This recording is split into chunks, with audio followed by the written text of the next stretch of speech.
The balloon popped just as I stepped through the door. It wasn't loud, but it was enough.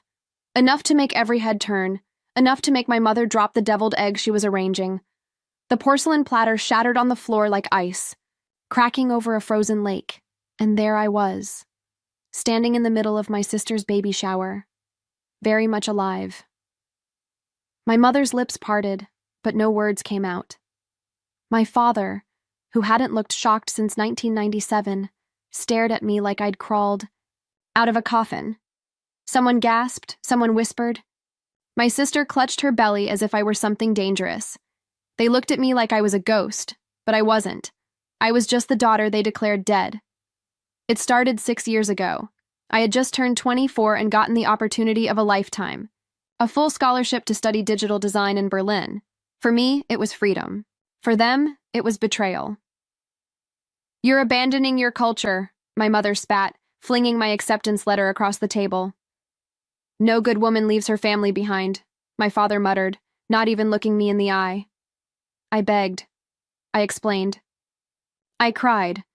But none of it mattered. They gave me an ultimatum. Stay and be their daughter, or leave and be nothing. I left. I thought time would heal it. I sent messages, left voicemails, on birthdays, on holidays. I mailed postcards, even care packages. Nothing came back, until one day, about 10 months later, I got a text. From Lena, an old family friend, just 3 words and a screenshot. Is this true? It was a photo of our church newsletter. In the bottom corner, printed in black and white, next to a recipe for lemon bars and a photo of a baptism, was my name. In loving memory of Isla, beloved daughter, passed away overseas in a tragic car accident. They held a memorial service. They lit candles, they cried in public. Meanwhile, I was 5,000 miles away, alive, working at a coffee shop, and crying into my pillow every night. That's when it hit me. They hadn't just disowned me. They buried me, and it worked. Friends stopped calling, distant relatives stopped reaching out. Even my former classmates messaged my Instagram with condolence comments. I remember staring at myself in the mirror that night. I looked tired, pale, like someone who had died in a way, so I let go. I stopped calling. I stopped hoping. I became the ghost they wanted me to be. But ghosts don't stay buried forever. And today, 6 years later, I walked into their celebration not as a daughter or a sister, but as a reckoning. "You're supposed to be," my sister stammered. I tilted my head. "Dead? Yeah, I heard." The night I found out I was dead, I slept behind a laundromat. It was February. Berlin was cold in a way that felt personal, like the wind was trying to get under your skin, not just your coat. I curled up in a corner behind the building, wrapped in a coat I got from a donation box and clutching my phone like it still meant something. I stared at the obituary on my screen until the battery died. That night, something inside me cracked. Not a scream, not a breakdown, just a cold, hollow silence that filled every part of me. I was gone, and no one noticed. Worse, no one cared. I floated through the next few months like a shadow. By day, I handed out flyers near train stations, swept floors at a bakery, or handed out drinks at student bars. By night, I searched couch-surfing forums or stayed in shelters where people didn't ask questions, just handed you a blanket and turned off the light. I tried to stay in school, but tuition slipped away like water through my fingers. My scholarship was canceled after I missed too many classes. I couldn't focus. Not when every time I saw a girl FaceTime her mom in the cafe, something inside me screamed, "That should be you." But I refused to go home because home wasn't real anymore. Home had signed my death certificate. I don't remember the exact day things started to shift. Maybe it was the morning a little boy in a shelter offered me half his chocolate bar and told me he liked my hair. Or the night I found a bookstore cafe that didn't kick me out when I read for hours. Or maybe it was the day I looked in the mirror and didn't look for their approval anymore. I started building a new routine. I found a small design job at a startup that paid in ramen-level wages but gave me dignity.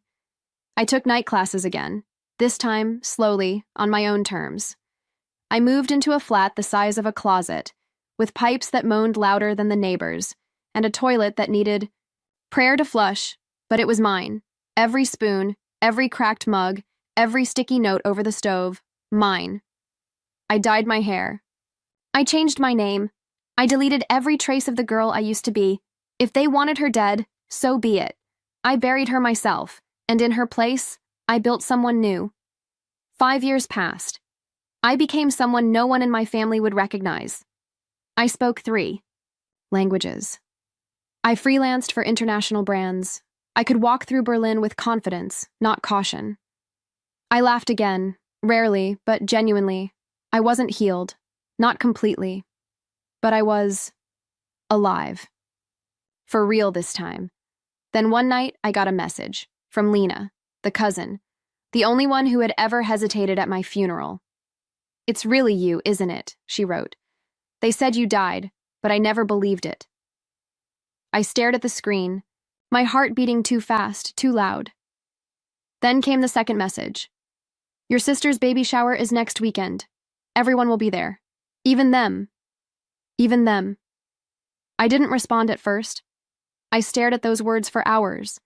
I could have ignored it, let them rot in their illusion. But instead, I smiled. Maybe it was time for the dead to walk again. I didn't knock. The front door was slightly ajar, like the house had let its guard down, or maybe it sensed what was coming. Laughter drifted out into the front yard, light and sugary. Someone clinked a glass. A baby's onesie fluttered on. A clothesline. From where I stood, it could have been any happy, harmless suburban afternoon, but inside, a storm was about to make landfall. I stepped through the door. The warmth hit me first. Scented candles, baked goods, a hint of jasmine perfume. The kind my mother wore. Then came the silence. Not immediate. No, it took exactly 3 seconds.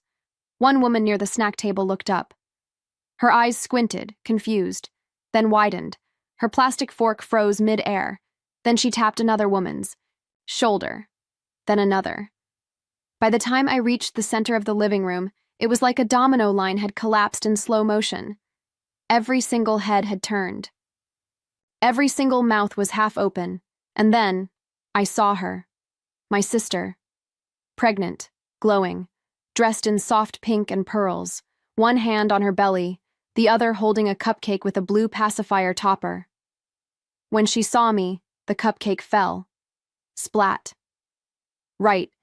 Onto the carpet. Her mouth worked like she wanted to say my name. But nothing came out. Then came the sound I'd waited years to hear. My mother's gasp, low, sharp, ugly. She rose from her seat, eyes locked onto me like I was something feral, something dangerous, like I was death itself. What is this?" she whispered. "I believe it's called a baby shower," I said. "But don't worry, I won't stay long. I just came to return from the dead." The room cracked open with whispers. A few guests looked away. Some looked scared. One woman, a great aunt, I think, clutched her pearls so hard I thought they'd snap. "Is this some kind of joke?" My mother hissed. "You tell me," I said, pulling off my coat. "I'm just surprised no one called the exorcist." Then my father appeared from the kitchen, holding a tray of tiny ham sandwiches. When he saw me, he didn't drop the tray. He didn't shout. He just froze. And in that freeze, I saw everything. The lie he'd lived, the secret they buried, the guilt he never planned to wear in public. "Stop this," he said, his voice low, trembling. "This isn't the time." I took a step closer. Then, "When is the time, Dad? After dessert? Before the gift unwrapping?" My sister finally found her voice. "You're supposed to be dead." I smiled. "Yeah, I heard. Car accident, right? Abroad? Tragic."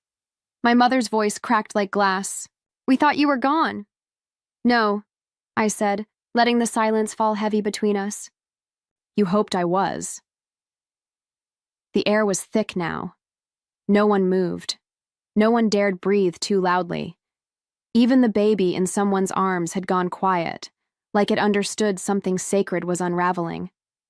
I looked around the room, at all the distant cousins, the church ladies, the family friends. Let them see. Let them watch the resurrection they never saw coming. Because I wasn't just back. I was here to remind them, you can bury a body. But not the truth. No one moved. For a moment, it was like time had stalled, caught between the echo of my words and the crash of everything they'd built on lies. My mother reached for a chair, her knuckles white. You don't understand, she said, voice trembling. Oh, I understand perfectly, I replied, pulling a small manila envelope from my bag. I held it up, just enough for her to see it, not enough to stop the tension from hanging. This, I said, is everything. She blinked. What is that? Receipts, letters, screenshots, and my personal favorite, your signature, Mom, on a legal request to release funds from my inheritance. Someone gasped. I continued, calm and clear, letting every word slice like a knife. After you declared me dead, you didn't just grieve. You filed paperwork. You claimed my trust. Fund from Grandma's estate. You told the bank I'd passed. You forged a letter from a consulate. And you cashed in. Stop, my father snapped, voice finally rising. You're ruining your sister's day. I turned to him slowly. No, you ruined it. The moment. You turned my death into a payday. I stepped closer to the table, set the envelope down beside a tray of untouched cupcakes. The tension in the room thickened, curdled into unease. Guests shifted uncomfortably. A few pulled out their phones, pretending to scroll, but their eyes were on us. You don't get to cry foul now, I said, looking at both of them. You wrote me off, literally. And while I was living out of hostels and stealing leftover pastries to eat, you were spending my money on renovation and retirement plans. That's not true, my sister blurted out. We thought you were dead. That's what they told people. I looked at her. Really looked. The pearls. The baby bump. The panic in her eyes. Did you ever ask? Or did you just enjoy the silence? She didn't answer. My mom's voice cracked. We had no choice. There's always a choice, I whispered. And you chose to bury me because it was easier than loving me. The room was dead quiet now. A woman near the window quietly picked up her coat. Another whispered to the person beside her. I saw Lena in the back, phone in hand, screen lit, recording. Good. I wanted people to know, because this wasn't just a family rift. This was fraud. This was theft. This was a family willing to stage a funeral to cover up the fact that they couldn't control me anymore. My father's voice lowered, but it was venom now. You don't understand what that money meant. We were drowning, and you, running off to Europe, you made your choice. We made ours. I leaned in, voice soft as ash.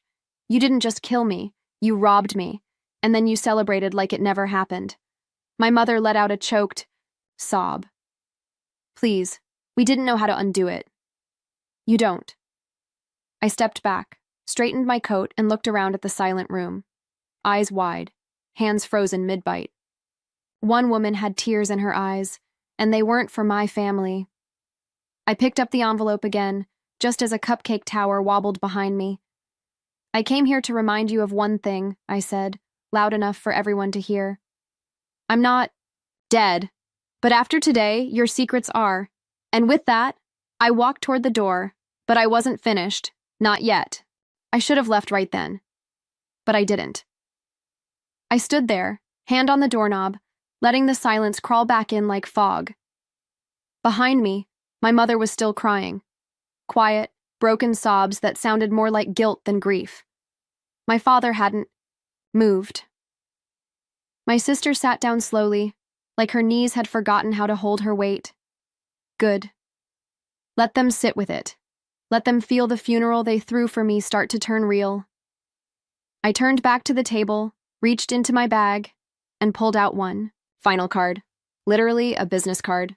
White, embossed, clean. I slid it onto the table next to the envelope. That's my lawyer. My father's brow furrowed. Excuse me? Lawyer, I repeated. Calm. Even. Her name is Evelyn Chan. Tax law, estate fraud, and a beautiful track record with cases just like yours. I didn't raise my voice. I didn't need to. The silence amplified every word I said. You see, I continued, when I found out you'd used my death to claim my trust fund, I didn't scream. I didn't post online. I didn't even confront you.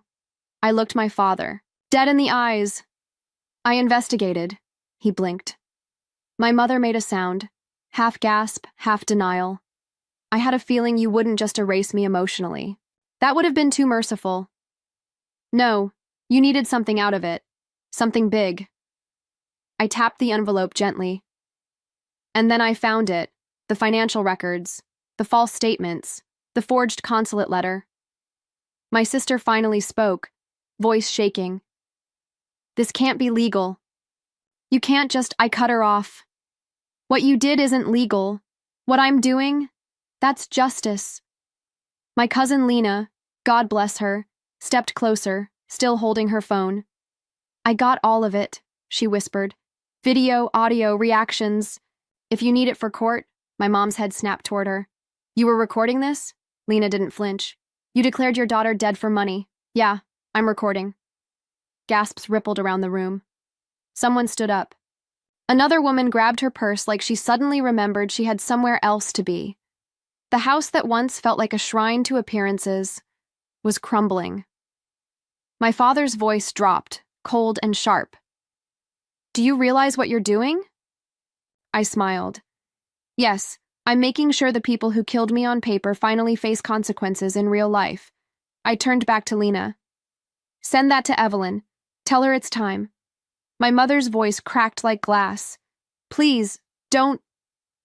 Take this to court. We'll give it back. All of it. I tilted my head. It was never about the money. She looked confused, desperate. Then what do you want? I stared at her. Accountability. And in that moment, I saw it. The first flicker of real fear in her eyes. Not fear of me. Fear of the world finally seeing what kind of people they really were. The baby shower had become a courtroom, and the sentence was only just beginning. I was halfway to the door when I heard her voice. Please, my mother whispered, don't leave like this. Like this? As if there was a right way to leave your own funeral. I stopped, turned, faced them all. She stood there, hands shaking, mascara bleeding into the lines of her face.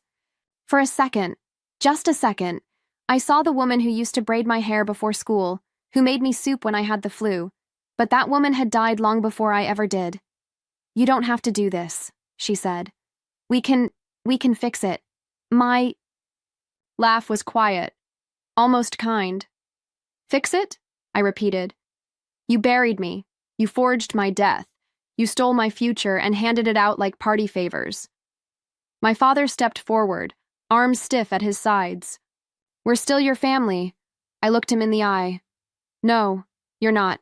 He flinched. You killed your daughter, I said.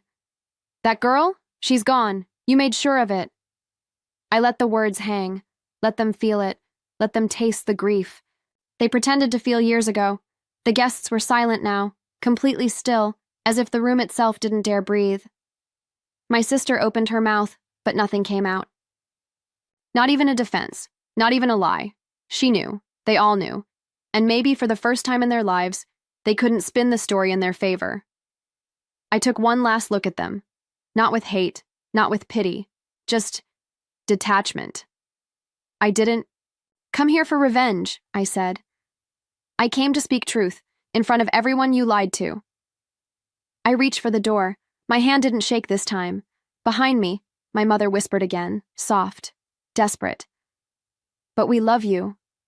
I paused. Just long enough to say one final thing. You don't get to love someone you buried. Then I stepped outside. The air hit me like a second birth. Cold, raw, clean. The sky was cloudless. The wind, sharp. I could still hear murmurs from the house, like the walls were crumbling from the inside out. But I didn't look back.